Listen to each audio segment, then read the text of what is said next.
Welcome back again to a different opinion. So, pretty good one here for you from MSN.com through Al Jazeera. Thousands rally in Armenia, warning against Karabakh concessions. So, you might not know about this. I didn't even know about it until someone commented on one of my YouTube videos what will be happening. And it's between Azerbaijan and Armenia. And as I found it, that as also the person said, that Armenia and Russia have like a bit of a backing together after the obviously the split, and then also Azerbaijan and NATO have a bit of an agreement. So these two separate states here again are being backed. Turkey, which I did a video on just a couple of videos ago, which is worth a watch, is where Turkey actually closed off its airspace to Russian planes and airships, so they can't actually fly over the country anymore without being shot down, really, which will be counted as nearly an act of war. Very interesting to see, because now, obviously, Armenia is cut off from Russia. Now NATO can help Azerbaijan. So thousands of opposition supporters have rallied in the Armenian capital, Yerevan, to warn the government against concessions to arch foe Azerbaijan over the long disputed Nagorno-Karabakh region. Opposition parties have accused Armenian Prime Minister Nikol Pashinyan of plans to give away all of Karabakh to Azerbaijan after he told lawmakers last month that the international community calls on Armenia to scale down demands on Karabakh. On Sunday, several thousand opposition supporters gathered in the capital's central square of France, blocking traffic through central Yerevan. Protesters shouted demands for Pashinyan to resign, with many holding placards that read Karabakh.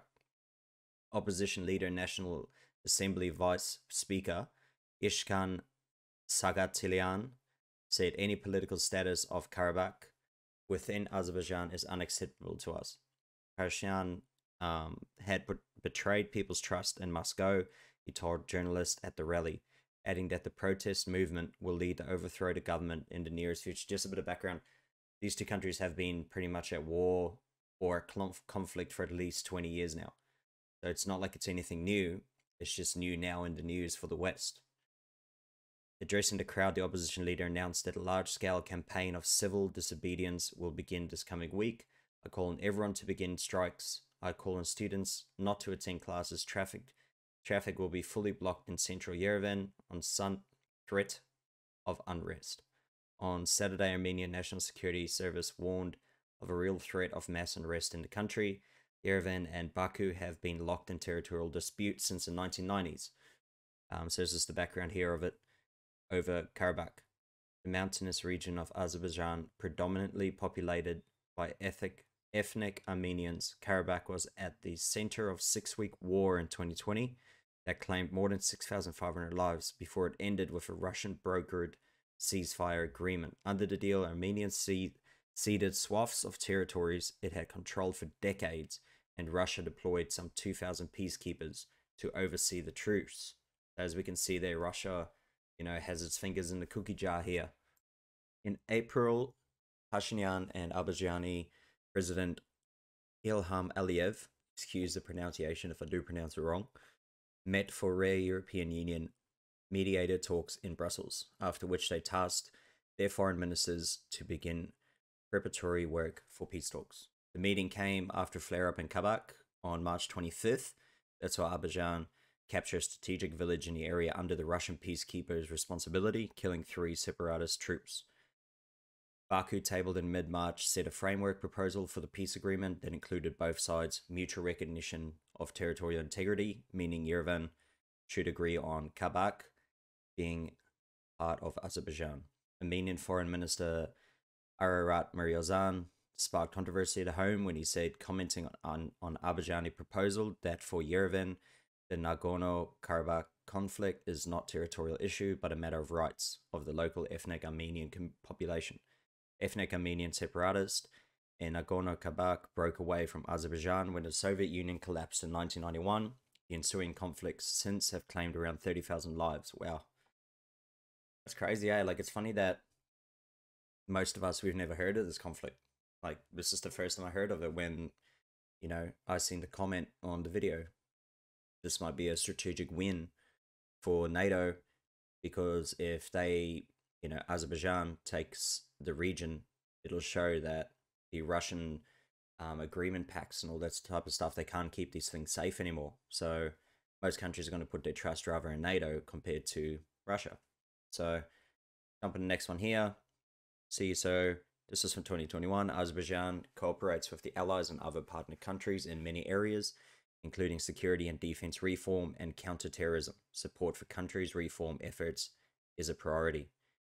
So pretty much just kind of showing you that one to show, you know, Azerbaijan is definitely more friendly with NATO.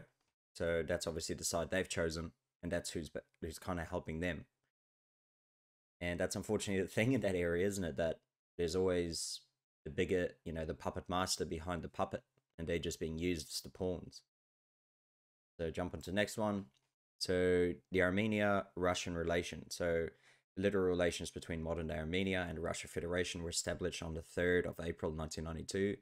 Though Russia has been an important actor in Armenia since the early 19th century, the two countries' historic relationship has its roots in the Russo-Persian War. Obviously, this is on Wikipedia. You can trust them as much as you want. Like, I don't really trust them, but at least just this kind of puts you, just gives you a perspective. So after the dissolution of the Soviet Union, Armenia has shared Russian approach aimed at strengthening the Commonwealth of independent states.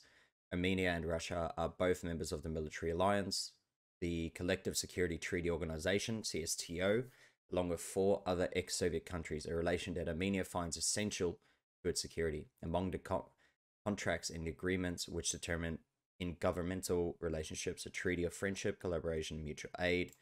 Let's have a look who's members of this. So here we go, member states. So Armenia, Belarus, Kazakhstan, Kyrgyzstan, Russia, and Tajikistan. So Azerbaijan used to be, Georgia used to be, Uzbekistan used to be. So that kind of shows you this is the agreement there with those Eastern European countries. Obviously, Azerbaijan now is a little bit friendly with NATO, so just shows you. So this was recent. This was just today as well. Armenia detains 125 protesters, calling on Pashinyan to quit. Armenia police in Armenia capital Monday detained 125 anti-government demonstrators that were blocking. So that's the calls, you know, that they were asking for to go and, you know, do your protesting. The protesters demanding that Pashinyan step down reignited in Armenia last month after he spoke in the country's parliament about the need to sign a peace agreement with Azerbaijan. I mean, after like 30 years, man, someone needs to make a peace agreement. Like, seriously. Armenia and Azerbaijan have been locked in decades-old conflict over the separatist region of Nagorno-Karabakh, which is part of Azerbaijan but has been under Armenian control since the early 90s. In a 6-week war in the fall of 2020, Azerbaijan was able to reclaim control over large swaths of the land in and around the region before signing a Russia-brokered truce with Armenia. Pashinyan has faced backlash at home for agreeing to the deal. As Armenia and Azerbaijan edge closer to reaching a proper peace agreement this year, opposition forces in Armenia have resumed protest against Pashinyan. Rallies in the capital, Yerevan, are being held almost daily since 17th of April. On Sunday, demonstrators in the center of Yerevan set up tents for around-the-clock protests. The Interfax news agency reported that barricades were erected from garbage cans and street change, and that traffic on Front Square, a major road connecting 4 main avenues in the Armenian capital, stopped. Protesters blocking the traffic were detained on Monday. Police spokesperson told Interfax they were detained on charges for refusing to obey police. So yeah, just shows you, I mean, Armenia looks like the people want them to keep going, and their president actually wants peace, and the people don't want that. So, and this is just what I've read now. Okay, I know nothing really much about this, but this is what I can kind of factor in. And obviously, I mean, after 30 years, you just say, man, let's just get this deal done. Like, so many people have died. We need to get over this hurdle. And I want to say thank you to Tracy B.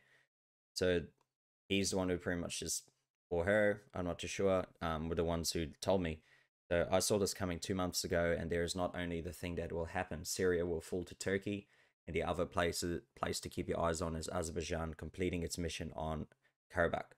Russia won't be able to help Armenia, and Turkey will help Azeris even more directly this time, and the USA will silently support this, as this will be a direct attack on a CSTO member state by non-member supported by a NATO country.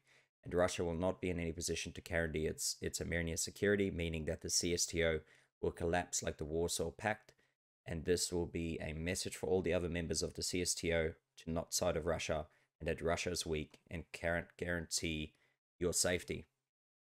Bravo, sir. Well done. He's called it. Like, he's keeping a good eye on it. Well done.